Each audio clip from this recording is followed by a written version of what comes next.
তো এই বড় প্যান্ডেলের সামান্য কিছু লোক সমাগম আমাদের মনকে ব্যথিত করবে? You don't think so. আমাদের মনে হয় না যে কোনো আলেমের খারাপ লাগে যায়, বিকজ আপনি হয়তো জানেন না, আমার মনে হয় না কোনো ভালো আলেম কমপ্লেন করে যে আমি ওয়াজে গেছি, মানুষ বিসর্জন হয়েছে, মানুষ প্যান্ডেলের বাহিরে, মানুষ বুট বাদাম খায়, মানুষ দাঁড়ায় থাকে, কোনো বড় আলেম কমপ্লেন করে না। কারণ ওই আলেমরা এটা জানে যে এই পৃথিবী থেকে এমন অনেক নবী রাসূল চলে গেছে যারা কিয়ামতে উঠবে আল্লাহর সামনে 2 জন 3 জন 4 জন 6 জন উম্মত নিয়ে। আর আমি জামশেদ মজুমদারের বক্তব্য শুনতে যদি এখানে 20-50 জন আসে, আলহামদুলিল্লাহ। এটা হচ্ছে আল্লাহ নবী সাল্লাল্লাহু আলাইহি সাল্লামের উম্মত হওয়ার বেনিফিট, যেটা চাক্ষুষ আমরা বাস্তব জীবন। কেউ কি এখানে কোনো আলেমকে ব্যক্তিগতভাবে ভালোবেসে আসছেন নাকি আল্লাহর জন্য ভালোবেসে আসছেন? এখানে কি আপনাকে কোনো আলেম ধন ভান্ডার কিছু দিয়ে যাবে নাকি ইলম এবং আল্লাহর সাথে কানেক্টিভিটি করার ব্যবস্থা করে দিবে? তাহলে নিশ্চয়ই সবাই কার সাথে সম্পর্ক করতে আসছেন? আলহামদুলিল্লাহ।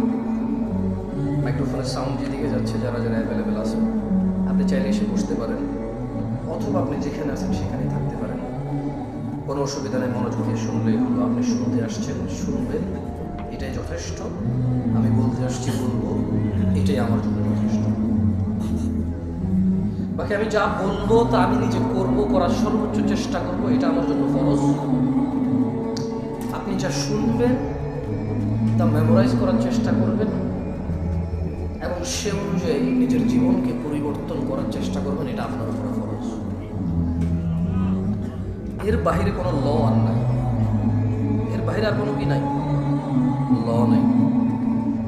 একটা কথা বলে রাখি আজকের পূর্বাচলের আমার ভাই ও বোনদের, আমি এই পৃথিবীতে মানুষের আল্লাহ যত সুন্দর তাকে রূপবতী করেন না কেন, যত সুন্দর আল্লাহ রূপবান করেন না কেন, উচ্চতায় 5 ফিট 7 ইঞ্চি, সুঠাম দেহ, পেট বাহিরে নাই, কি সুন্দর চিকচিকে ফর্সা একটা যুবক অথবা যুবতী, পকেটে যদি টাকা না থাকে সে মনে করে রব তাকে কিছুই দেয় না। সে তার ওই 2 হাত, 2 পা, নাক, চোখ, মুখ, সুন্দর অবয়ব, একটা সমৃদ্ধ পরিবারে জন্মগ্রহণ, একটা সম্মানী সম্ভ্রান্ত পরিবারে জন্মগ্রহণকে সে তুচ্ছ মনে করে, কারণ তার পকেট খালি।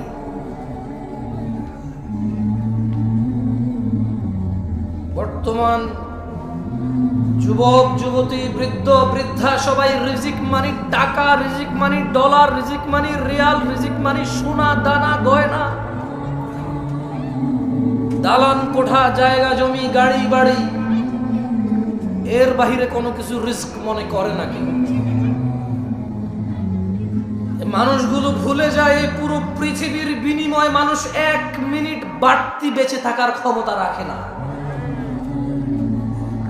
এ মানুষগুলো ভুলে যায় একটা 4 ফিট 2 ইঞ্চি উচ্চতার পুরুষ অথবা নারী এ পুরো পৃথিবীর সম্পত্তি 1 ইঞ্চি উচ্চতা বাড়ানোর ক্ষমতা রাখে না। মানুষ তার যৌবনের রিজিককে অস্বীকার করে সম্পদের সামনে তুচ্ছ করে। সে ভুলে যায় 60-70 বছরের বৃদ্ধ পুরো পৃথিবী আর পৃথিবীতে যা আছে সব কিছু ঢেলে দিয়ে যৌবন ফিরাতে পারে না। যুবক তার যৌবন নিয়ে সন্তুষ্ট না, বৃদ্ধ তার এই যে 30-40-50 পর্যন্ত অন্যায় অপরাধ করেছে, এখন একটু নামাজ রোজা হজ যাকাত ভালো মন্দ কথাবার্তা নেক আমাল করে, সে যে 70 বছর বেঁচে আছে এটা যে তার জন্য বড় নিয়ামত, সেটাকে তুচ্ছ মনে করে। বাংলাদেশিদের কাছে টাকার উপরে কোনো রিস্ক না, যে কোনো মূল্যে উপার্জন করতে হবে। আজকে আলোচনার বিষয় রিস্ক। যদিও আমার ইসলামের সবগুলো বিষয়ের প্রতি, ইসলামের মোটামুটি অনেক বিষয় আমার জানাই নাই, যেগুলো জানি খুবই সামান্য জানি।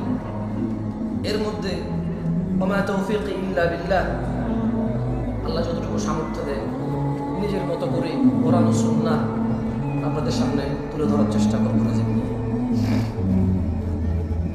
আল্লাহ সুবহানাহু ওয়া তাআলা বলেন কোরআনুল কারীমে, আউযু বিল্লাহি মিনাশ শাইতানির রাজীম, ওয়া মা খালাকতুল জিন্না ওয়াল ইনসা ইল্লা লিয়াবুদুন। আর আমি সৃষ্টি করেছি জিন এবং মানুষ এজন্যই যে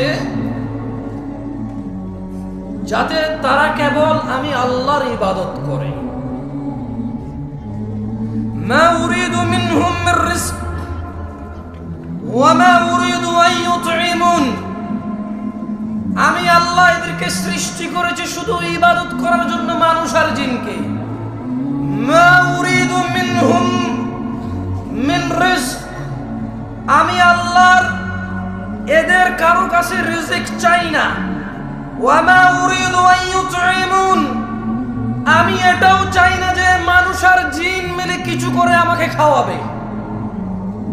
ওয়া মা খালাকতুল জিন্না ওয়াল ইনসা ইল্লা লিয়াবুদুন, আমি মানুষ আর জিনকে সৃষ্টি করেছি ইবাদতের জন্য। কেউ আমাকে রিজিক দেবে অথবা আমাকে খাওয়াবে। আচ্ছা, একটা কথা বুঝুন, দেখেন আল্লাহ প্রথমে রিজিক বললো, পরে খাওয়াম বললো। তার মানে ইসলামে খাওয়া দাওয়াকে রিজিক বলে না, তাআম বলে। কি বলে? আরবিতে খাওয়া দাওয়াকে তাআম বলে। কি বলে? বাট রিজকের অংশ। কিসের অংশ? জামা কাপড়কে লিবাস বলে। কি বলে? রিজকের অংশ, কিন্তু রিজিক বলে না। মানে এটাই শুধু রিজিক। জামা কাপড়, অন্ন বস্ত্র এরকম করে স্পেসিফিক করে না। লিবাস কিন্তু রিজক, তাআম কিন্তু রিজক, আল মাল কিন্তু রিজক। সুস্থতা রিজক, সম্মান রিজক, ইলম রিজক, বাচ্চা কাচ্চা রিজক। সো আমরা বাংলাদেশিরা কনফিউজড। আমরা দ্বিধাদ্বন্দ্বের মধ্যে ভুগতেছি যে সম্পদ নাই মানে কিচ্ছু নাই, সম্পদ নামে রিজিক নাই। আল্লাহ বলছেন ইন্নাল্লাহা হুয়ার রাজ্জাকু যুল কুওয়াতিল মাতিন, নিশ্চয়ই তিনিই তো রিজিক দাতা, প্রবল শক্তিধর, পরাক্রমশালী। তাহলে আল্লাহ মানুষ আর জিনকে কেন সৃষ্টি করেছে? আল্লাহ কি মানুষ থেকে মানে তাআম, খাদ্য এবং রিজিক চায়? কি জন্য সৃষ্টি করেছে আল্লাহ? তিনি চায় আমরা কি করি? খাদ্য আর রিজিক তো উনি চায় না। এরপরে বলছে ইন্নাল্লাহা রাজ্জাকু যুল কুওয়াতিল মাতিন, নিশ্চয়ই তিনি আল্লাহ, নিশ্চয়ই আল্লাহ তিনি তো রিজিক দাতা এবং প্রবল শক্তিধর, মহাপরাক্রমশালী। দিনী ভাইরা, আপনি যতই চুরি, দাড়ি, ডাকাতি, মারামারি, রাহাজানি, হত্যা, খুন, গুম, দুর্নীতি, সুদ, ঘুষ, আপনি পৃথিবীর যত অন্যায় অবলম্বন করেন না কেন, রিজক নির্ধারিত। আপনি আপনার নিজের রিজিক নিজে চুরি করেন, ডাকাতি করেন, ঘুষ খান, সুদ খান, অন্য কারো না খাইতে পারেন না। এগুলো নির্ধারিত আল্লাহর পক্ষ থেকে। আল্লাহ সুবহানাহু ওয়া তাআলা বলেন ইন্না কুল্লা শাইইন খালাকনাহু বিকদর, নিশ্চয়ই আমরা প্রত্যেক কিছু সৃষ্টি করেছি নির্ধারিত পরিমাপে। যিনি সুবহানাহু ওয়া তাআলা প্রত্যেকটা জিনিস, শুধু মানুষ নয়, যত কিছু তিনি সৃষ্টি করেছেন সব কিছুর তিনি কি করেছেন? তিনি সুবহানাহু ওয়া তাআলা এটাকে পরিমাপে সৃষ্টি করেছেন, নির্ধারিত করেছেন সবার জন্য কে কি পাবে, কতটুকু পাবে, কখন পাবে, কোথায় পাবে, ইভেন কে কোথায় জন্ম নেবে, কে কোথায় মরবে, প্রত্যেক জিনিস নির্ধারিত। ভাইরা আমার, দিনী ভাইরা, আপনি যে চুরি, ডাকাতি, ঘুষ, সুদ, অন্যায়, অবিচার, অত্যাচার করে শুধু ধনাঢ্য হতে চান, আপনাকে একটা কথা বলে রাখি, মায়ের পেটে থাকা অবস্থায় রিজিক লিপিবদ্ধ হয়ে যায়। চুরি ডাকাতি করে বাড়ানো যায় না, হালাল পথে থাকলে কারো কমে যায় না, মায়ের পেটে থাকা অবস্থায় রিজিক লিপিবদ্ধ হয়ে যায়। ভাইরা আমার, আল্লাহ নবী সাল্লাল্লাহু আলাইহি ওয়াসাল্লাম বলেন ইয়াবআসুল্লাহু মালাকান ফায়ু'মারু বিআরবা'a, আল্লাহ একজন ফেরেশতাকে প্রেরণ করেন, তাকে চারটি ব্যাপারে লিপিবদ্ধ করার জন্য নির্দেশ প্রদান করেন। আল্লাহ সুবহানাহু ওয়া তাআলা বাচ্চা যখন মায়ের পেটে থাকে একজন ফেরেশতাকে কি করেন? তিনি প্রেরণ করেন। ফেরেশতা 4টি বিষয় নির্ধারণ করে। কয়টি বিষয়? 4টি বিষয়। ফেরেশতা তার নির্ধারণ করে দেন তার রিজিক এবং তার জীবনকাল, মানে সে কতদিন বাঁচবে, তার সুখ ও দুঃখ, অর্থাৎ নেককার নাকি বদকার হবে সে। কয়টি জিনিস লিপিবদ্ধ করে মায়ের পেটে? কয়টি? প্রথমে, মাইকে সাউন্ড বেশি, আপনারা কি বোঝেন না?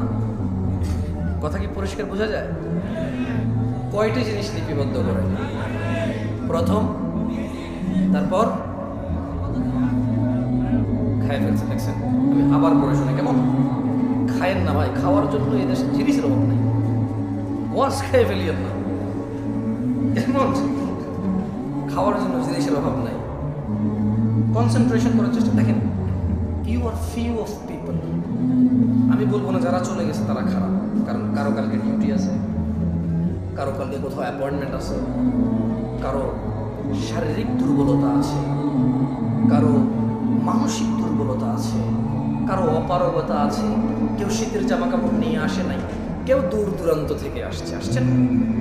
সো আমি বলবো না যে কেন চলে গেছে সবাই ভালো না, না এটা ঠিক না। তবে আপনারা একটু ভেবে দেখেন, আপনারা কারা? আপনারা হচ্ছেন তারা যারা আজকের এই প্রোগ্রামকে শেষ করে যাবেন চিন্তা করেছেন, যারা আজকে এই প্রোগ্রামের পরিপূর্ণ কল্যাণের অপেক্ষা করছেন, আশা করছেন, আকাঙ্ক্ষা করছেন।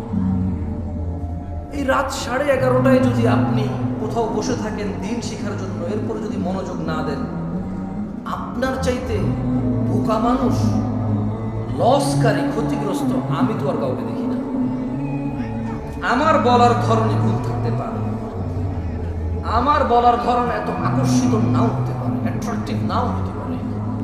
তবে দেখেন, আমি কোরআন সুন্নাহ থেকে কথা বলবো, সুন্দর করে গুছায়। আপনার মন মতো না হলো দেখেন আপনি শিখতে পারেন কিনা। রাসূলুল্লাহ সাল্লাল্লাহু আলাইহি সাল্লাম বলেন, আল্লাহ সুবহানাহু ওয়া তাআলা একজন ফেরেশতাকে প্রেরণ করেন, তাকে 4টি, তোমাদের এই কি ডাল চাল নিয়ে খেলাধুলা হচ্ছে ডেকোরেটর তো খাবার ওখানে হাঙ্গামা করছে, ক্ষুধার্ত লোকগুলোকে তোমরা বসায় রাখছো, তাহলে খাইতে দাও, চুপচাপ করো ওদেরকে। খাওয়ার জন্য যদি এই করো, মুখে দিয়ে দাও না ভাত, তোমরা সব হেল্প করো, দুইজনে 2 হাতে নিয়ে মুখে দিয়ে দাও, ও চুপ করো, ও খাবে তো খাক না।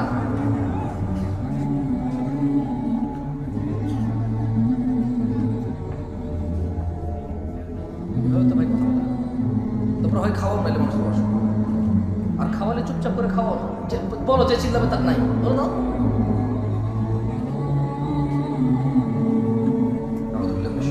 রাসূলুল্লাহ সাল্লাল্লাহু আলাইহি ওয়াসাল্লাম বলেন, আল্লাহ সুবহানাহু ওয়া তাআলা একজন মালায়েকাকে প্রেরণ করেন 4টি বিষয়। কয়টি বিষয়? 4টি ব্যাপারে লিপিবদ্ধ করার জন্য আল্লাহ সুবহানাহু ওয়া তাআলা একজন ফেরেশতাকে প্রেরণ করেন। প্রথমে ওর রিজিক লিপিবদ্ধ করে, 2 জীবনকাল কতদিন বাঁচবে তা লিপিবদ্ধ করে, 3 সুখ দুঃখ, সুখ 4 দুঃখ, অর্থাৎ সে নেককার বা বদকার তা লিপিবদ্ধ হয়ে যায়। সুবহানাল্লাহ ওয়া বিহামদিহি। কয়টি বিষয়?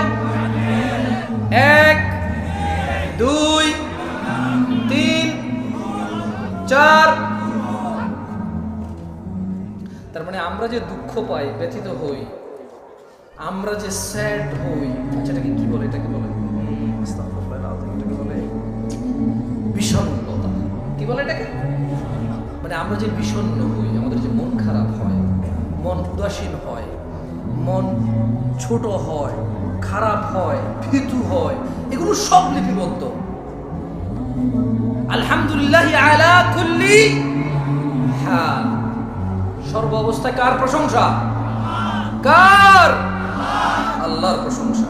দেখেন দিনী ভাইরা আমার, আপনারা সৌভাগ্যবান। কেন বলবো জানেন? আমিও সৌভাগ্যবান আজকে। আল্লাহ আমাকে কবুল করুন, আপনাদেরকে কবুল করুন। আমি আপনাদের এখানে কি বলবো এটা নিয়ে চিন্তা করতেছিলাম।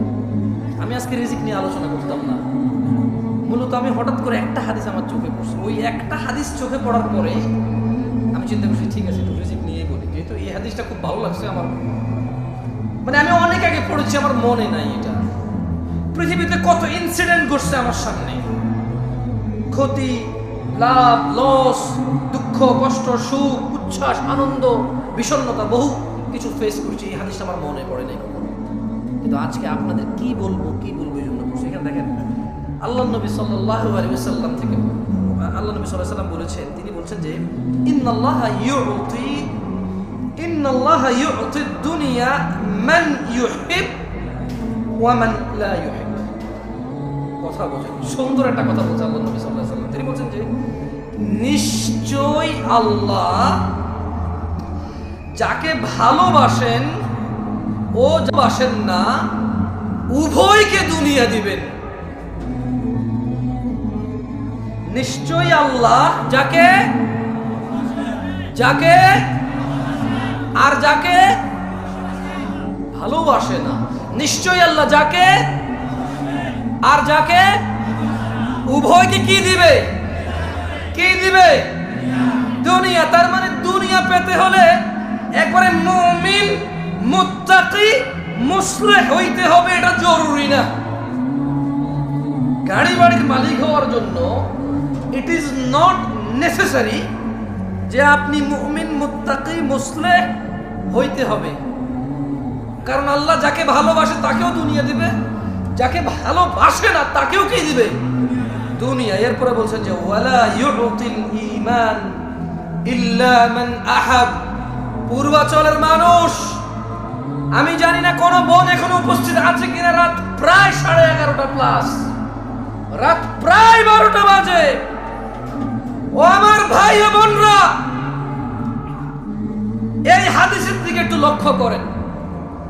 ইন্নাল্লাহা ইউতিদ দুনিয়া মান ইউহিব ওয়া মান লা ইউহিব। আল্লাহ দুনিয়া দিবে, গাড়ি দিবে, বাড়ি দিবে, সম্মান দিবে, সম্ভ্রম দিবে, সব কিছু দিবে, ক্ষমতা দিবে যাকে আল্লাহ ভালোবাসে আর যাকে ভালোবাসে না উভয়কে। ওয়ালা ইউতিল ঈমান, কিন্তু আল্লাহ ঈমান দিবে শুধু তাকেই, ইল্লা মান আহাব, যাকে আল্লাহ ভালোবাসে শুধু তাকেই আল্লাহ ঈমান দেবে। আল্লাহর কাছ থেকে ঈমান পাইতে হইলে আল্লাহর ভালোবাসার উপযোগী হইতে হবে, এই ছাড়া ঈমান পাওয়া যাবে না। ঈমানদার তো অনেক দূরে, আল্লাহ ঈমানই দিবে না যদি আল্লাহ আপনাকে না ভালোবাসে। আল্লাহর ভালোবাসা পাবেন কিভাবে বলতে পারেন? আল্লাহ বলেন কুল ইন কুনতুম তুহিব্বুনাল্লাহ। ও মুহাম্মদ সাল্লাল্লাহু আলাইহি ওয়াসাল্লাম এদেরকে বলে দেন, ইন কুনতুম তুহিব্বুনাল্লাহ, যদি তোমরা আল্লাহকে ভালোবাসো, ফাত্তাবিউনি, আমি মুস্তাফা সাল্লাল্লাহু আলাইহি ওয়াসাল্লামের অনুসরণ করো, ইউহিব্বুকুমুল্লাহ, যদি আমি মুহাম্মদের অনুসরণ করো, ওই আল্লাহ আরশে আযীমের মালিক উনি নিজেই তুমি বান্দাকে, সৃষ্টিকে ওই আল্লাহ নিজেই ভালোবাসবে। আল্লাহ ভালোবাসবে কাকে? জবাব ঠিক হয়েছে, এবার সবাই বলেন আল্লাহ কাকে ভালোবাসবে? যে নবীর অনুসরণ করে। আল্লাহ কাকে ভালোবাসবে? আল্লাহ কাকে ভালোবাসবে? যে বাঁ হাতে খায় সে কি নবীর অনুসরণ করে? যে টাকনুর নিচে পড়ে সে কি রাসূলের অনুসরণ করে? যে দাঁড়িয়ে দাঁড়িয়ে খায় সে কি রাসূলের অনুসরণ করে? যে ডান পায়ে টয়লেটে যায় সে কি রাসূলের অনুসরণ করে? যে বাম পায়ে মসজিদে ঢোকে সে কি রাসূলের অনুসরণ করে? যে গালিগালাজ করে সে কি নবীর অনুসরণ করে? যে হারামখোর সে কি নবীর অনুসরণ করে? যে জিনাকারী সে কি নবীর অনুসরণ করে? যে দ্বীনের মধ্যে নেকির আশায় নতুন নতুন সুন্দর সুন্দর ভালো ভালো কাজ করে ইবাদত বলে চালিয়ে দেয়, অথচ নবী বলেনি, সে কি নবীর অনুসরণ করে? তাহলে কে নবীর অনুসরণ? কুল্লু উম্মতি ইয়াদখুলুনাল জান্নাহ। ইয়া নাস, মানুষ, তিনি সাল্লাল্লাহু আলাইহি ওয়াসাল্লাম বলেছে কুল্লু উম্মতি ইয়াদখুলুনাল জান্নাহ, আমার উম্মতের সবাই জান্নাতে যাবে, সুবহানাল্লাহ, ইল্লা মান আবা, আবা জান্নাতে যাবে না। সাহাবারা বললেন, ইয়া রাসূলুল্লাহ সাল্লাল্লাহু আলাইহি ওয়াসাল্লাম, ওয়া মান ইয়াবা ইয়া রাসূলুল্লাহ সাল্লাল্লাহু আলাইহি ওয়াসাল্লাম, ইয়া রাসূলুল্লাহ কে আবা? তিনি সাল্লাল্লাহু আলাইহি ওয়াসাল্লাম বললেন, মান আতাআনি, যে আমি মুস্তাফার অনুসরণ করে, যে আমি মুহাম্মদের অনুসরণ করে, দাখালাল জান্নাহ, সে জান্নাতে যাবে। ওয়া মান আসানি, যে আমাকে অনুসরণ করে না, প্রত্যাখ্যান করে, যে আমাকে মেনে নেয় না, আমার মতো করে না, সে হচ্ছে আবা। ওয়া মান আসা ফাহুয়া আবা, যে আমার অনুসরণ করে না। আচ্ছা, দাড়ি যে কাটছেন কার অনুসরণ বলতে পারেন? হ্যাঁ, দাড়ি কাটা কার অনুসরণ? ওই যে ছেলে ছিঁড়া প্যান্ট পরে আসছে, কার অনুসরণ? এই যে এখানে ছেলে এখান দিয়ে চুল এমনি কাটছে, কার অনুসরণ? এই যে ছেলে 7 number 8 number 10 number 11 number jersey ছাড়া পরবে না, কার অনুসরণ? এই যে 10-12টা মানুষ একটা কিছু এটা নিয়ে ঘুরলো, কিছু একটা করলো, 11 কোটি 12 কোটি মানুষ টিভিতে মাঠে ঘাটে বসে বসে দেখে, কার অনুসরণ? এই যে ক্যামেরাম্যান সারাদিন ওয়াজ রেকর্ড করে, আল্লাহ 30 দিন ওয়াজ রেকর্ড করে, কোথাও না কোথাও টাকুর নিচে প্যান্ট পরে দাড়ি কাটে, কি জন্য ওয়াজ রেকর্ড করে বলেন তো একটু? আস্তাগফিরুল্লাহ, আপনি কি আল্লাহ, আপনি কি রন্ত জানেন? থাক, বললাম না ভাই, ওরাই জানে কি, কারণ ওরা যা ওয়াজ শুনে পরে বলবে যে আপনি কিভাবে জানেন আমি মুনাফিক? নিজেই মুনাফিক, আমাকে মুনাফিক বলেন, কারণ ও বলবে দরকার কিন্তু কিছু বলবে, ভাই ডোন্ট টেক এনি রিস্ক, ওকে? আর আসলে কাউকে তো মানে সামনে আসলে কিভাবে লজ্জা দেওয়া উচিত, মানে তোমার কি উচিত হয়েছে এখন আমার সাথে কানেক্ট হওয়া? বলো, আমি তো মাফি করতেছি ওদের সাথে, তোমার সাথে আমি মেন্টাল কানেক্ট, আমার বিষয় কি হবে? তোমার তো উচিত হয় না ভাইয়ের সাথে এখন কানেক্ট হওয়া, মাফির শেষে বলো এটা ঠিক না, বক্তব্য বিগড়ে যায়। এই যে ছেলেগুলো লাইভ করে, রেকর্ড করে, এডিট করে, থাম্বনেল দেয়, এরপর এটা ছাড়ে, এই দেখুন জামশেদ মজুমদার কাঁদিয়ে দিলেন সবাইকে, হুদা এরকম চোখের পানি এরকম লাগাই দেয়, চোখ। আমি এরপরে এরপর আমি নিজের ওয়াজে নিজে ক্লিক করি যে আমি তো কান্দি নেই, কেউ কান্দে নাই।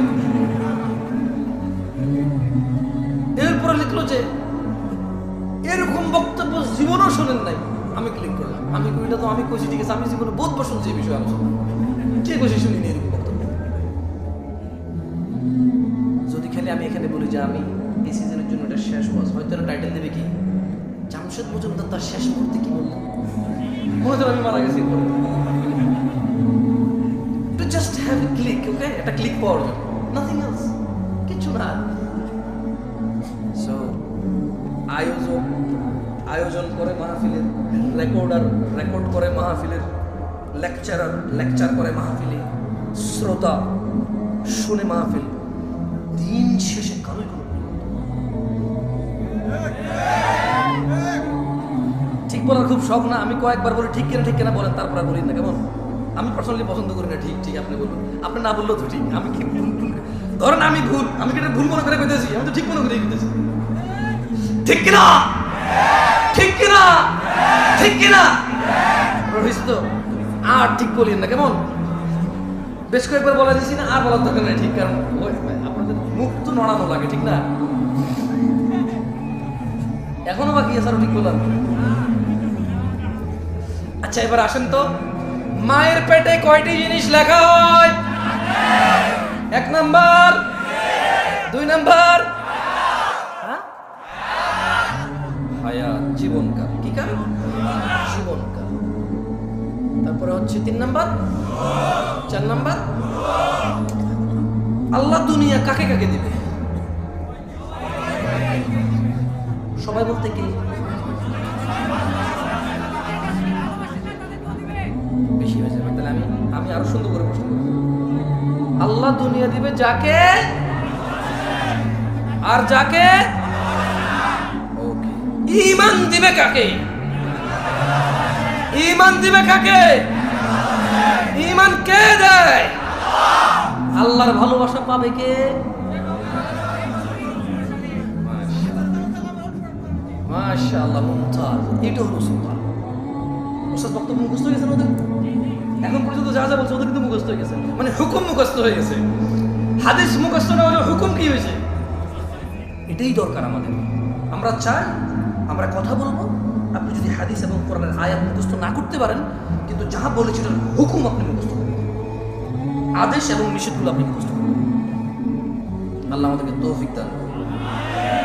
একটা হাদিস বলি আপনাদেরকে, আরেকটা হাদিস বলি, কেমন? বিরক্ত হচ্ছেন না তো? ঠিক আছে, আপনাদেরকে বসতে বলবো না। কেন বলবো না? অসুবিধা, দাঁড়ায় থাকে। হয়তো বসতে বসতে আপনার পা ব্যথা হয়ে গেছে, আমার ওরকম হয়। আমার ওসব বসলে পায়ের উপর পা তুলে দিই, আবার নামাই, আবার এক পা চেয়ারের উপর তুলে দিই, মানে দীর্ঘক্ষণ বসে থাকলে এরকম হয়। It's okay, totally fine, but কথা মনোযোগ দিয়ে শুনতে হবে। কি দিয়ে শুনতে হবে? মনোযোগ দিয়ে শুনতে হবে। বাকি ওঠেন, দৌড়ান, বাদাম খান, বুট খান, কিছু যায় আসে না। আল্লাহ নবী সাল্লাল্লাহু আলাইহি ওয়াসাল্লাম বলতেছে যে উহাদ্দিসুকুম হাদিসান ফাহফাযুহু। আল্লাহ নবী বলছেন যে আমি তোমাদের একটি কথা বলছি, তোমরা তা মুখস্থ রাখবে। কে বলেছে? কে বলেছে? সাল্লাল্লাহু। কয়টি কথা বলবে?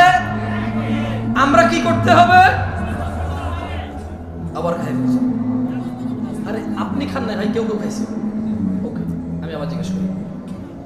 আল্লাহ নবী সাল্লাল্লাহু আলাইহি ওয়াসাল্লাম বললেন উহাদ্দিসুকুম হাদিসান ফাহফাযুহু। আমি তোমাদের একটি কথা বলছি, তোমরা তা মুখস্থ রাখবে। তাহলে একটি কথা কে বলছে? আল্লাহ নবী সাল্লাল্লাহু আলাইহি ওয়াসাল্লাম। কয়টি কথা বলছে? কি করতে বলছে এটা? কি করতে বলছে এটা? কল, তিনি সাল্লাল্লাহু আলাইহি সাল্লাম বললেন ইন্নামাদ দুনিয়া লিআরবাআতি নাফার। ও আমার উম্মতরা, আচ্ছা এইভাবে উনি বলেনি, আমি বলছি। ওকে, তিনি এভাবে সাল্লাল্লাহু আলাইহি সাল্লাম বলেনি, উনি তো সাহাবাদের বলছেন। কাকে বলছেন? উনি কাকে বলছেন? সাহাবাদের। কিন্তু আমরা ওনার কি উম্মত। আমরা কি? আমরা ওনার সাহাবা না, আমরা কি উম্মত। তিনি ওনার সাহাবাদের মাধ্যমে, সাহাবাদের প্লাসে কিয়ামত পর্যন্ত যত মানুষ এই পৃথিবীতে আসবে সবার জন্য সমান বিধান, সবার জন্য সমান বিধান। তিনি বলছেন যে উহাদ্দিসুকুম হাদিসান ফাহফাযুহু। আমি তোমাদের একটি কথা বলছি, তোমরা তা মুখস্থ রাখবে। قال, তিনি সাল্লাল্লাহু আলাইহি সাল্লাম বললেন ইন্নামাদ দুনিয়া লিআরবাআতি নাফার। নিশ্চয় দুনিয়া চার প্রকার মানুষের জন্য। নিশ্চয় এই পৃথিবী চার প্রকার মানুষের জন্য। নিশ্চয় এই পৃথিবী কয় প্রকার মানুষের জন্য? নিশ্চয় এই পৃথিবী চার প্রকার মানুষের জন্য।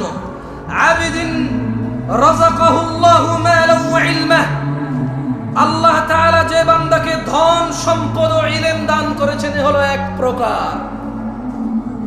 এই পৃথিবী কয় প্রকার মানুষের জন্য? একজন বান্দা যাকে আল্লাহ ধন, সম্পদ ও জ্ঞান দান করেছে, এটা কয় প্রকার?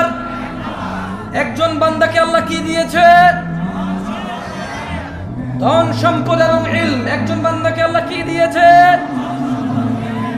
ভাই আমি একলা কষ্ট করবো না, বাঙালি হলে হিংসুক। আমি, আমার ভিতরে হিংসা আছে।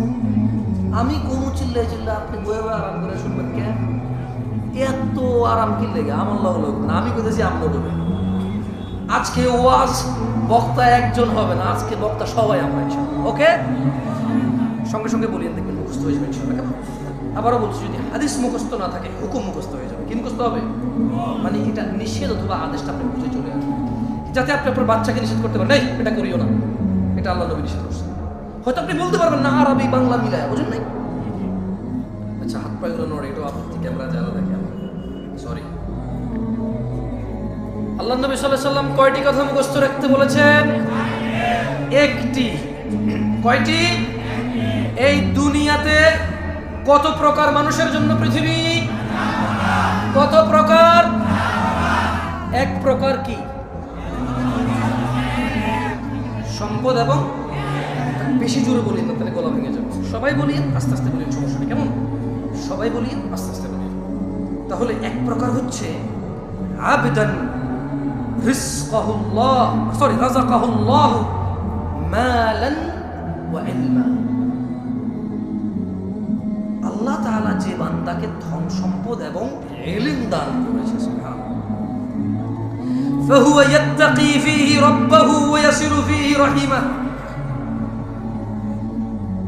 যাকে আল্লাহ ধন সম্পদ ও ইলম দিয়েছে, আল্লাহ বলছেন যে, আল্লাহ নবী বলছেন যে, আর সেই তার ধন সম্পদ এবং ইলমের ক্ষেত্রে তার রবকে ভয় করে ও আত্মীয়দের সাহায্য করে। সুবহানাল্লাহ। তাহলে পৃথিবী 4 প্রকার মানুষের জন্য। কয় প্রকার মানুষের জন্য? এক, আল্লাহ একজনকে সম্পদ দিছে, ইলম দিছে। এখন সে কি করে? সে ইলম দিয়ে আর সম্পদ দিয়ে আল্লাহকে ভয় পায়। কাকে ভয় পায়? মানে এই টাকা দিয়ে সে সিনেমার টিকিট কেনে না। এই টাকা দিয়ে সে কি করে না? সিনেমার টিকিট কেনে না। এই টাকা দিয়ে সে মদ গাঁজা কেনে না। এই টাকা দিয়ে সে কাউকে মারবে, গালিবে, অপদস্থ করবে, জুলম অত্যাচার করবে, সেটা কি করে না। সে এই টাকার ক্ষেত্রে সে কি পায়? কাকে? রবকে ভয় পায়। কাকে? এবং সে এই টাকা আত্মীয় স্বজনকে হেল্প করে, সে সম্পদ দিয়ে। কি দিয়ে সম্পদকে হেল্প করে? সে আত্মীয় স্বজনকে কি করে? সে ফুফিদের সম্পদ কারা কারা দেন নাই? এগুলো সব গরিব মানুষ। আমার মতো রাত 12টা বাজে বড় লোক এখন মানে কোন জায়গায় কনসার্ট চলতেছে, কোন জায়গায় একটু পয়সা নির্জনে অথবা হোটেলে একটু গাঁজা মাজা খাওয়া যায়। সরি, সব বড় লোক বলছি না ভাই, গরিবের টিকটিকি ল্যাস খায় ভাই। যার কাছে পয়সা আছে সেই জাবা গাঁজা খায়, যার কাছে পয়সা নাই পুরান বোঝা সঙ্গে দেখি না। সম্পর্কে জানতেন আগে? আমি রিসেন্টলি দেখেছি। আমি অনেক জায়গায় কথাটা বলেছি, তখন আমি বিয়ে করেছি নতুন, আরও অনেক ইয়াং, একদম মোটামুটি 8-10 বছর আগের কথা বলতেছি। তো বাংলাদেশে তো আমি প্রথমবার আসছি, আমি তো বাংলাদেশ সম্পর্কে তেমন জানি না, তেমন মানে জানি না। তখন এই সাথে করলাম চিটগং যাচ্ছি, কর্নেলহাট নাম শুনছেন? চিটগং কর্নেলহাট মানে এখানের আগে সিটি গেটের পরে। তো এখন আমি যখনই নামতাম, ট্রেনে করে যাইতাম বা কর্নেলহাটে নামতাম, একটু শ্বশুর বাড়িতে যাবো, একটু ফল নিতে হবে না। তো কর্নেলহাট তো এটা তো Dhaka Chittagong road highway, overbridge আছে কর্নেলহাট, ছোট্ট একটা বাজার, ওভারব্রিজ। মজার ঘটনা বলছি। আমি বাংলাদেশে নতুন, এখন এক ছেলেকে দেখেছি পলিথিনের ভিতরে জুতার যে আঠা ঘাম আছে না, জুতার ঘাম পলিথিনের ভিতরে। এখন সে কি করছে, আমি যখন ওভারব্রিজটা পার হচ্ছিলাম, সে ওভারব্রিজের উপরে শুয়ে আছে, আর পলিথিনটা টান দিয়ে পলিথিনটা ছোট হয়ে যায়, আবার সেটা ফুলায় আর সে। আচ্ছা, মজার কথা, ছেলেটা এত, আমার মনে হয় তার বয়স 10 থেকে 15 বছরের ভিতরে হবে, যদি সে গ্রোথ ভালো না হয়। আর যদি তার গ্রোথ ভালো হয় তাহলে 8 থেকে 12 বছর। কত বছর? 8 থেকে 12 বছর একটা ছেলে। আমার তো ভাই সৌদি আরব থেকে আসছে, নতুন নতুন, বুঝুন না, মন মানসিকতা একদম নরম তাজা, কিছু জানি না তো বাংলাদেশের। আমি তো শ্বশুর বাড়িতে ফল নিয়ে যাওয়ার চিন্তায় টাকা পয়সা জানতে ছিল। এখন আমি রাস্তার এই পাশে নামছি, তো ওই পাশে হলো ফল দোকান, আমি এর সাথে বসছি, বসার পর আমি ওরা জাগাচ্ছি, ছোট ভাই উঠো ভাই। যে মানুষ হেঁটে যাচ্ছে, আসতেছে, যাচ্ছে, কেউ কোনো ওর দিকে ভূমিকা করতেছে না, আমি বসে যাচ্ছি ওর সাথে। আমি বলছি, পরে দেখলাম যে পলিথিনে ঘাম সেরকম খাচ্ছে, সে তো গ্রাম নিচ্ছে, আমি তো ভাবছি সে খাচ্ছে। আমি ভাবছি কি, আপনি বিলিভ করবেন না, আজকে আমি হাসতেছি, ওদিন আমি ওখানে বসে কান্না করতেছি। আমার মনে তো খারাপ হয়েছে যে কি এত গরিব দেশ আমরা, এই ছেলে ঘাম খাচ্ছে কেন? বললাম আমি এই ঘটনা আরো 2-1 জায়গায় বলছি, দিনাজপুরে বলছিলাম না। আচ্ছা, এখন আমি দেখেন, কথা আগে পরে হতে পারে, যেহেতু আগেও বলছি, পরে ইউটিউবারে বলবো যে এই দেখেন জামশেদ মজুমদার মৃত্যু, আগে বলছে এরকম, পরে বলছে ভাই এখন তারা এটা তো কোরআন না, আমি হেফেজ করবো, বুঝলেন নাই? কথা আগে পরে হইতে পারে। তো আমি বললাম যে হারি আমরা এত গরিব, সুবহানাল্লাহ, এই ছেলে ঘাম খাচ্ছে কেন? আমি করছি কি, ফল ফ্রুট শ্বশুর বাড়িতে যাওয়ার যে টাকা ছিল করে দিয়েছি। পরে আমি তো শ্বশুর বাড়িতে গেলাম, মানে শ্বশুর বাসায় গেলাম, যে কথাবার্তা হলো। পরে আমি শেয়ার করলাম একজনকে, সে বলে যে তুমি নেশা করতেছে।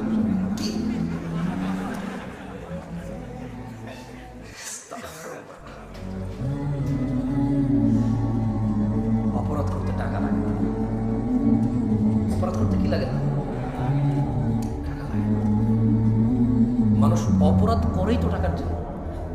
যদি অপরাধ করতে টাকা লাগতো তাহলে টাকা থাকার পরে অপরাধ করতে পারতো, কিন্তু সে অপরাধ করেই তো টাকার জন্য।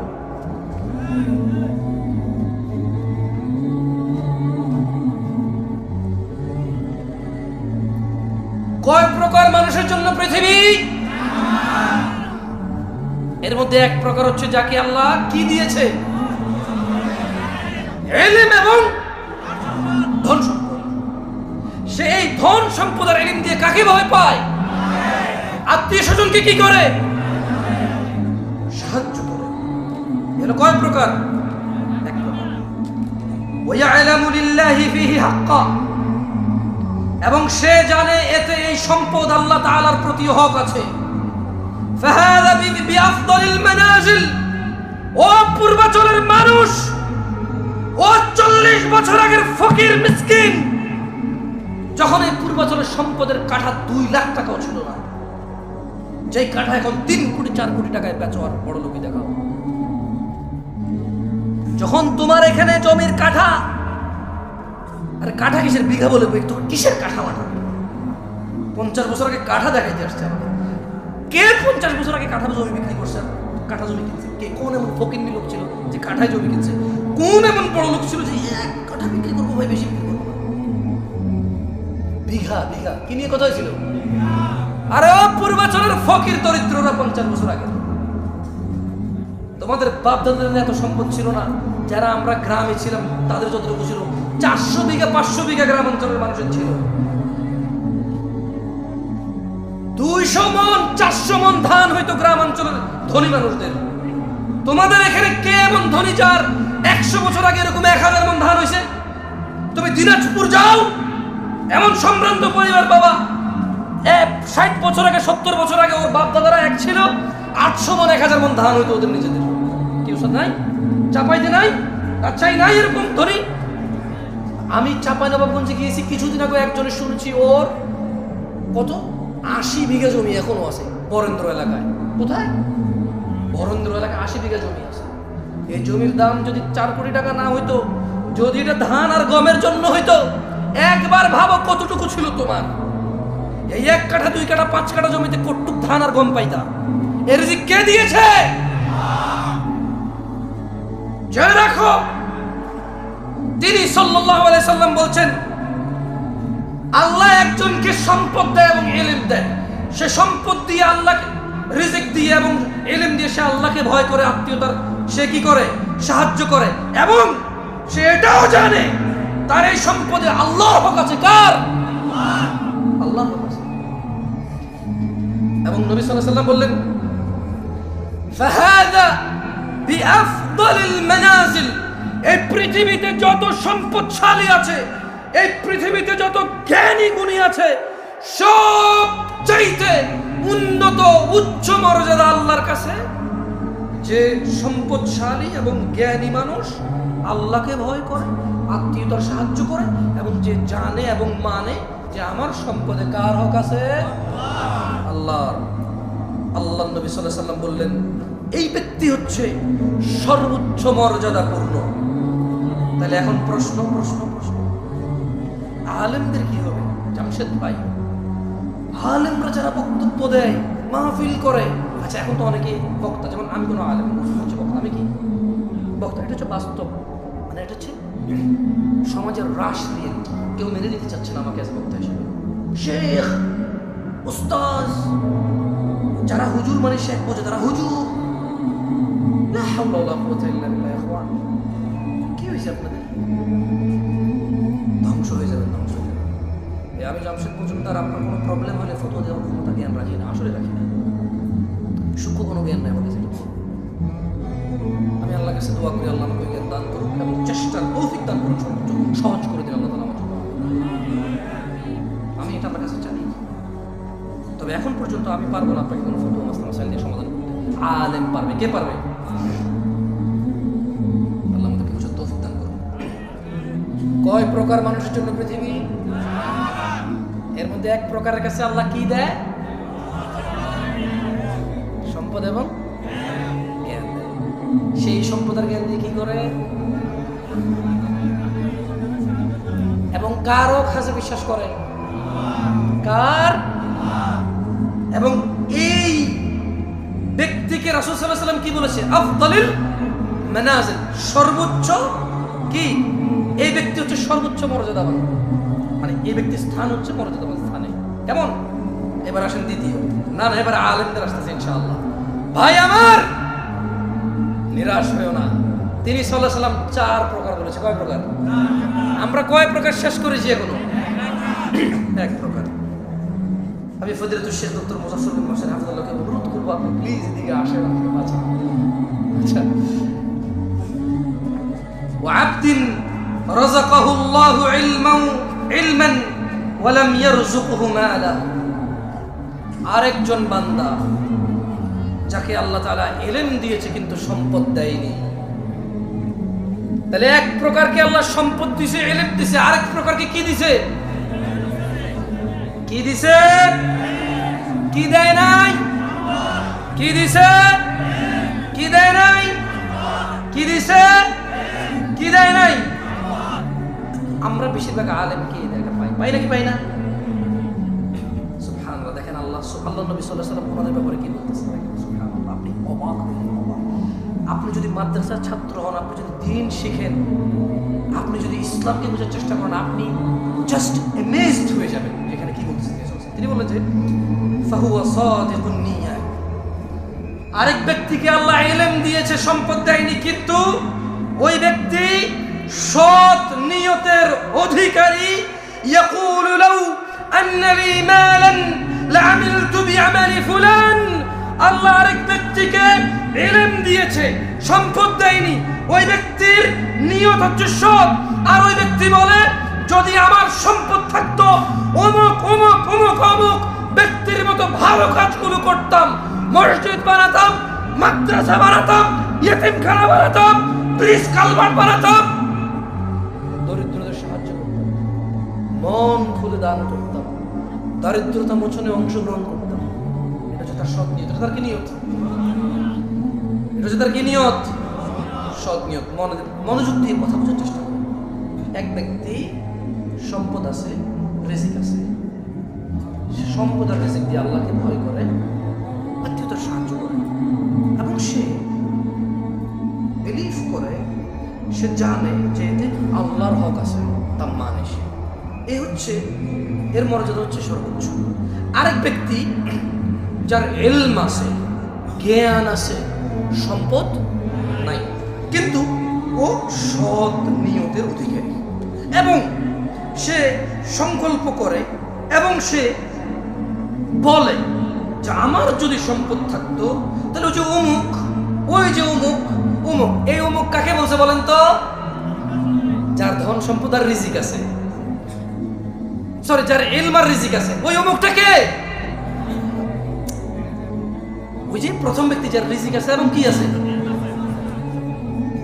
এই যার কাছে ইলম আছে এবং সম্পদ নাই, সে বলে যে আমি অমুক অমুক অমুক অমুকের মতো ভালো কাজ করতাম। ব্যক্তির মতো কি করতো? সে ভালো কাজ করতো। আল্লাহ নবী কি বলেছেন দেখেন, সুবহানাল্লাহ, বলেছেন যে ফাহুয়া বিনিয়াতিহি ফাআজরুহুমা সাওয়া, এই ধরনের লোকের মর্যাদা তার নিয়ত মোতাবেক নির্ধারিত হবে, এই দুইজনের সব সমান সমান হবে। তার মানে যার টাকা আছে আর জ্ঞান আছে, সেই টাকা যদি ভালো কাজে না লাগায় বিপদ। কি বিপদ?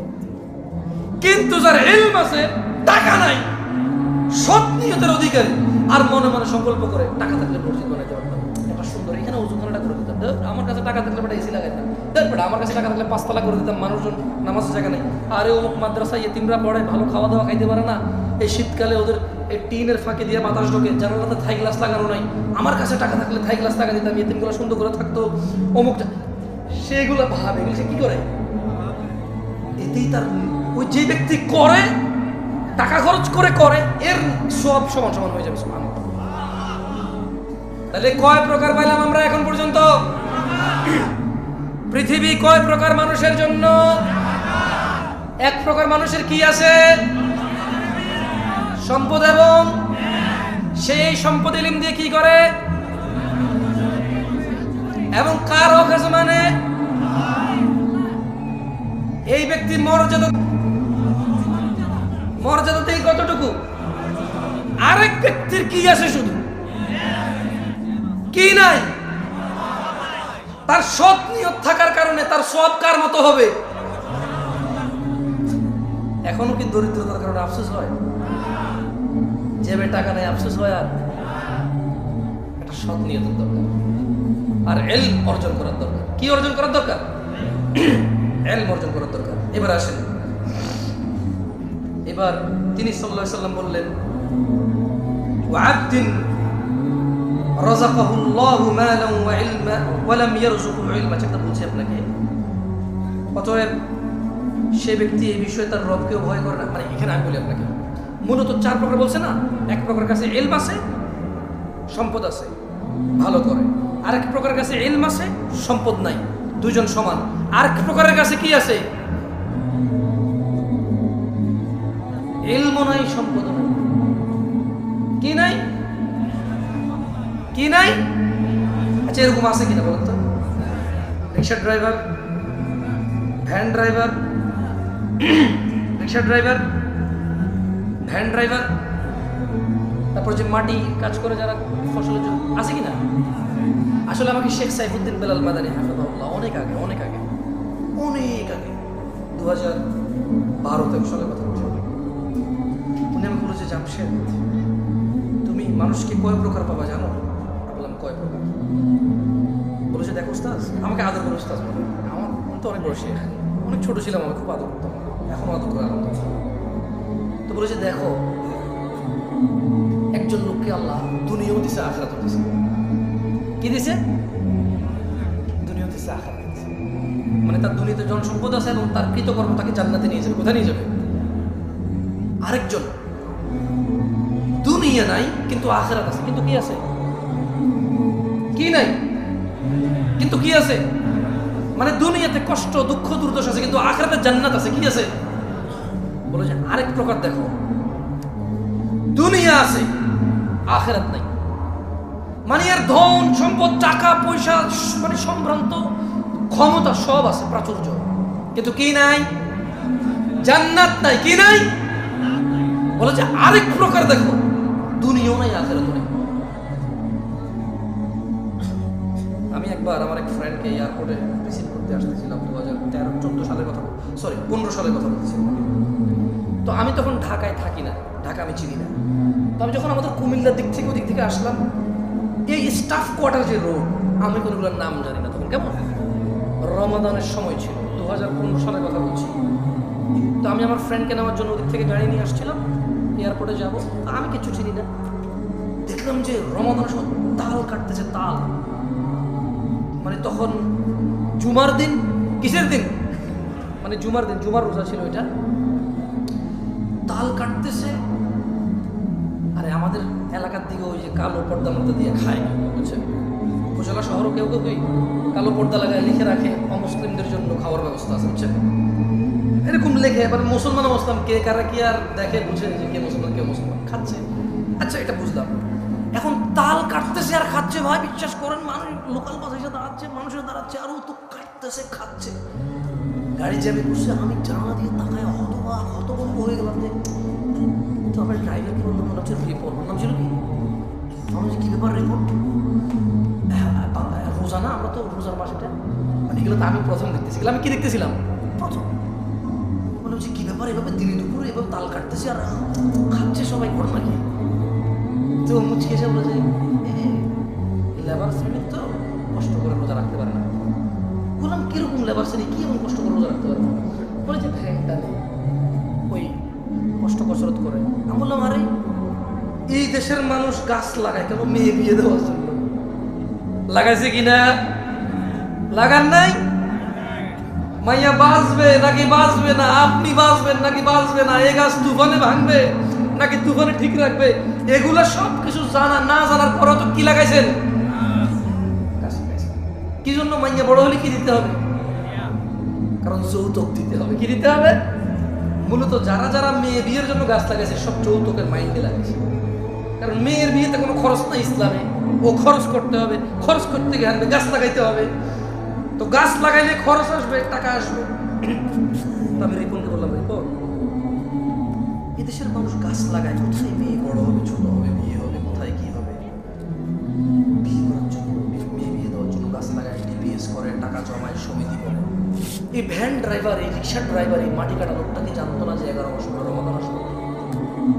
অবশ্যই আমরা, তুমি জেনে রাখো, ওর যদি রবের জন্য ভালোবাসা থাকতো, এই হৃদয়ের ভিতরে যদি ভালোবাসা থাকতো, ওর যদি ইচ্ছা থাকতো জান্নাতের, ও যদি টার্গেট হতো জান্নাতের, আমি বলছি না যে এটা সহজ করা, আমি বলছি না এটা সহজ করা, আমি বলছি না এটা খুব সহজ, আমি জানি এটা অনেক কঠিন, অনেক অনেক অনেক কঠিন, কিন্তু ও কিন্তু ওই 11 মাসের টাকা জমাইতে পারতো যে আমি রমজান আসলে পরিশ্রম কম করবো, আমি রোজা আসলে মাগরিবের পরে কাজ করবো, আমি রোজা আসলে ইশার পরে কাজ করবো, আমি রোজা আসলে সাহুরের আগ মানে ভোর রাতে খাওয়ার আগ পর্যন্ত আমি কাজ করবো, আমি রোজা আসলে কাজে যাব না, অথবা করলেও আমি হালকা কাজ করবো, কমাই করবো, যতটুকু আমার শরীরের ক্ষমতা আছে সহ্য করার, আমি এর বেশি করবো না।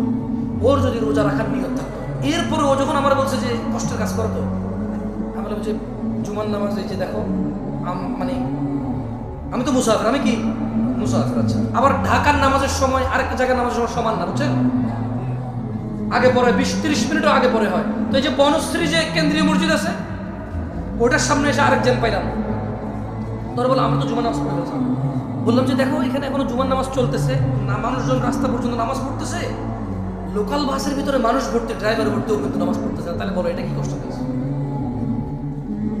আমি অনুদারটা বুঝে দিবেন, মানে ওকে বললাম তাল খাচ্ছে কেন এরা রোজার দিনে, বলছে যে কষ্টের কাজ করে। এর কিছুক্ষণ আসার পরে যে স্টাফ কোয়ার্টার পার হয়ে যখন এই বনশ্রী পর্যন্ত আসলাম, দেখলাম যে এখানে এখনো নামাজ শেষ হয়নি, ওইদিকে কোথাও কোথাও নামাজ শেষ, আমরা নামাজ পড়ে গেছি। তো দেখলাম যে স্টাফ কোয়ার্টার, ওই যে বনশ্রীর মসজিদটা পুরো একদম রাস্তা পর্যন্ত ভরাট হয়ে গেছে, এখন বাস আসছে না, তো রাস্তার মধ্যে মুসল্লি নামাজ পড়তেছে, ওকে যেতে পারতেছে, তো আমরাও যাবে আটকাইছি গাড়ি। বললাম যে তাহলে রিপন বলো তো, তাল খাচ্ছিল, রোজা রাখতে পারতেছিল না কারণ কষ্টের কাজ করেও। এখন ওই যে লোকাল বাসের ড্রাইভার, ও কিন্তু অমুসলিম না, ওই যে লোকাল বাসের ভিতরে বাস ভর্তি কি যাত্রী, ওরাও কিন্তু অমুসলিম না, তাহলে ওরা কেন নামাজ পড়তেছে না বলতে পারো? মাত্র 2 রাকাত, তো মাত্র কয় রাকাত, মাত্র কয় রাকাত। তাহলে শেখ সাইফুদ্দিন বেলাল মাদানী হাফিজাহুল্লাহর ওই নসিহতটা মনে পড়ে গেল যে এক প্রকার আছে, দুনিয়াও নাই আখিরাতও নাই।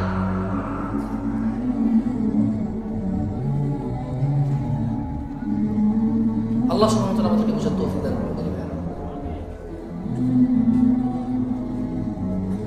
আমি আপনাদের একটা হাদিস শিখাই, শিখবেন? শিখবেন? আমি আপনাদের বিরক্ত করতে চাই না, আমি আজকে মানে স্টেজে উঠছি থেকে আমি একটু কনফিউজ, শেখা আমাকে বলছে একটু লম্বা সময় বলতে হবে, আমি এখন বুঝতেছি না। আমার যদি 40-50 মিনিট হতো, আমি একটা বিষয় চয়েস করতাম, সুন্দর করে চলে যাওয়ার চেষ্টা করতাম। আচ্ছা, একটা হাদিস আল্লাহ নবী সাল্লাল্লাহু আলাইহি ওয়াসাল্লামের কাছে এক ব্যক্তি এসে বলল যে আরাআইতা ইযা সাল্লাইতা সালাওয়াতুল মাকতুবাত। এক ব্যক্তি এসে আল্লাহ নবীকে বলল যে ইয়া রাসূলুল্লাহ, আপনি কি মনে করেন আমি যদি ফরজ নামাজ সমূহ পড়ি, ওয়াসুমতু রমাদান, এবং রমাদান মাসের রোজা রাখি, সে কি করবে? ফরজ নামাজ পড়বে এবং রমাদান মাসে রোজা রাখবে, এবং সে যদি এটা বেশি কিছু না করে, সে বলে যে আদখুলুল জান্নাহ ইয়া রাসূলুল্লাহ, আমি কি জান্নাতে প্রবেশ করবো আল্লাহ রাসূল? তিনি সাল্লাল্লাহু আলাইহি ওয়াসাল্লাম বলেছেন না, হ্যাঁ তুমি জান্নাতে প্রবেশ করবা। সে কি করবে বলেন তো? বলতে পারেন সে কি করবে? বলতে পারেন সে কি করবে? নামাজ পড়বে আর কি করবে? রোজা রাখবে। আল্লাহ নবী বলছে সে জান্নাতে যাবে। ওই লোক আল্লাহ নবী সাল্লাল্লাহু আলাইহি ওয়াসাল্লামকে বলল যে ওয়াল্লাহি, আল্লাহর কসম, লা আযীদু আলা যালিকা শাইআ, আমি এর বেশি কিছু করব না। একটা কোরআন তেলাওয়াত করে আউযু বিল্লাহি মিনাশ শাইতানির রাজীম। আচ্ছা, কারা কারা সূরা ফাতিহা পারেন? সূরাতুল ফাতিহা কারা কারা পারেন? আসলেই পারেন? ভাই আপনি পড়েন তো, পড়েন। হাসেন কেন? উনি পারেন, আপনি পারেন বলছেন না? পড়েন। হ্যাঁ ওঠেন। জোরে আউযু বিল্লাহি মিনাশ শাইতানির রাজিম বিসমিল্লাহির রহমানির রহিম বলে এরপর পড়েন। ওদিকে ফিরে পড়েন, আমি দেখবো সমস্যা ওদের।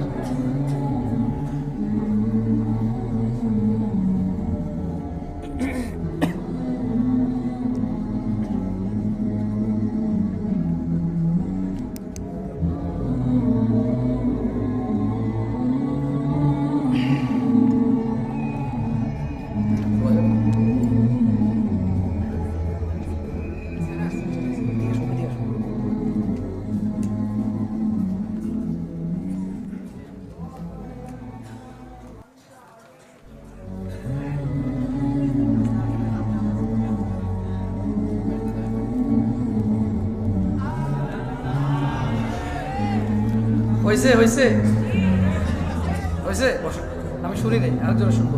কারা কারা সূরাতুল ফাতিহা আপনার হাত তুলে রাখেন, কোনো কথা নাই। আমি নামাইতে করে নামাইবেন, মাইক কাছে ভাই বুঝে দেখেন। ওকে, এবার হাত নামান। আরেকটা কথা বলি, কারা কারা সহি শুদ্ধভাবে হুরুফ উচ্চারণ করে পড়তে পারেন, হাত তোলেন। হ্যাঁ, এইবার প্রশ্ন ঠিক করছি, এবার প্রশ্ন কি করছি, কি বাকিরা কি সহি শুদ্ধভাবে পারেন না? দেন এই ভদ্রলোক দেখুন সামনে এলো, আপনি পড়া শুরু করেন, মাইক আসলে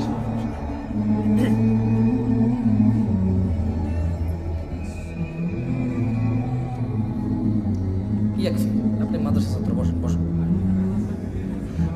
উনি আগে থেকে জান, আমি জানি, আমি তো মাদ্রাসার ছাত্র না, মাদ্রাসার ছাত্র না ভাই। আপনি সূরাতুল ফাতিহা পড়েন, ঠিক আছে? আপনি হ্যাঁ পড়বেন না, লজ্জা পেলে থাকতে হবে, পড়বেন না? না ভাই, জামশেদ পর্যন্ত দাওয়াত দিয়ে না, কখন যে কোন বিপদ আয়োজন করবো এসে পড়ে। মনে কিছু করেন না, আমি দেখেছি বহু আয়োজক টাকুন নিচে প্যান্ট। আমি এই দেশের মাটিতে দেখেছি বহু আয়োজক দাড়ি শেভ করা। আয়োজন মাহফিলের আয়োজন পুরো জাতির হিদায়াতের, শুধু নিজেকে বাদ দিয়ে। আবার ঠিক ঠিক করুন, ঠিক বলাইছি না আপনাকে? একবার আপনাকে ঠিক বলাইছি না? আবার ঠিক বলছেন কেন? আমি এই দেশে বহু, আচ্ছা, বর্তমানে মসজিদের সভাপতির যে অবস্থা, ওয়াজের আয়োজকের সেই অবস্থা প্রায় জায়গায়।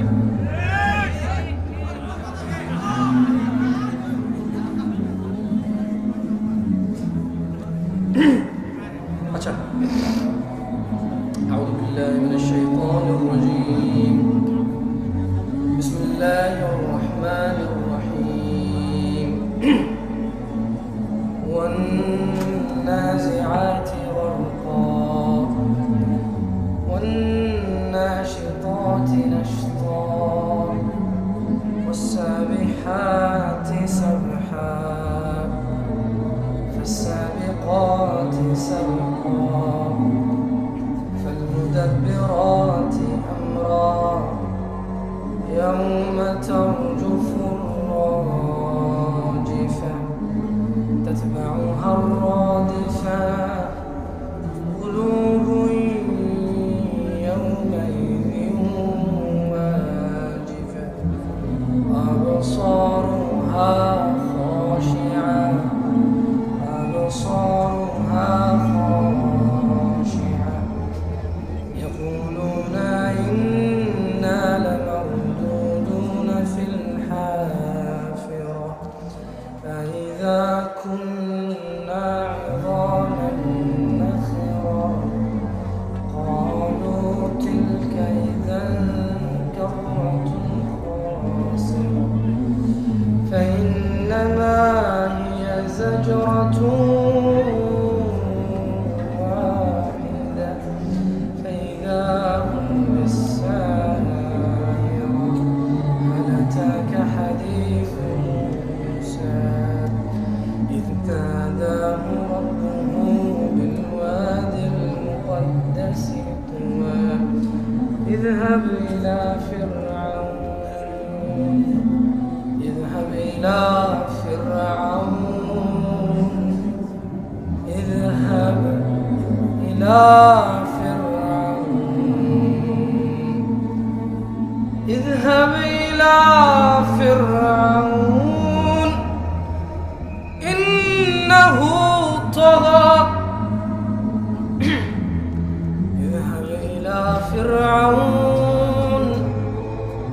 اذهب إلى فرعون إنه طغى فقل هل لك إلى أن تزكى وأهديك إلى ربك فتخشى وأهديك إلى ربك فتخشى فأراه الآية الكبرى فكذب وعصى ثم أدبر يسعى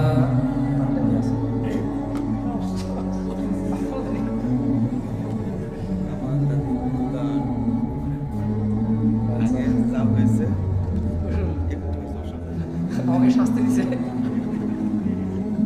যাক আলহামদুলিল্লাহ, আমি দুঃখিত। আচ্ছা বলেন তো, মায়ের পেটে বাচ্চার কয়টি বিষয় লিপিবদ্ধ হয়? 1 নাম্বার, 2, 3, 4। ভালো এবং মন্দ মানে নেককার বা বদকার। কেমন বলেন তো, মানুষ কয় প্রকার? কয় প্রকার? আচ্ছা এর আগে একটা কথা আছে, আল্লাহ এই দুনিয়া দিবেন কাকে আর কাকে দিবেন, কিন্তু ঈমান দিবে কাকে? ঈমান দিবে কাকে? আল্লাহ কাকে ভালোবাসবে? আলহামদুলিল্লাহ। তাহলে 4টা দাওয়াত তো পাইছেন। রিজিক নির্ধারিত। রিজিক কি? চুরি, ডাকাতি, বাটপারি, ধোঁকাবাজি, দুর্নীতি, সুদ, ঘুষ, হত্যা, রাহাজানি, ফিতনা, ফাসাদ করে রিজিক বৃদ্ধি করা, এগুলা কি?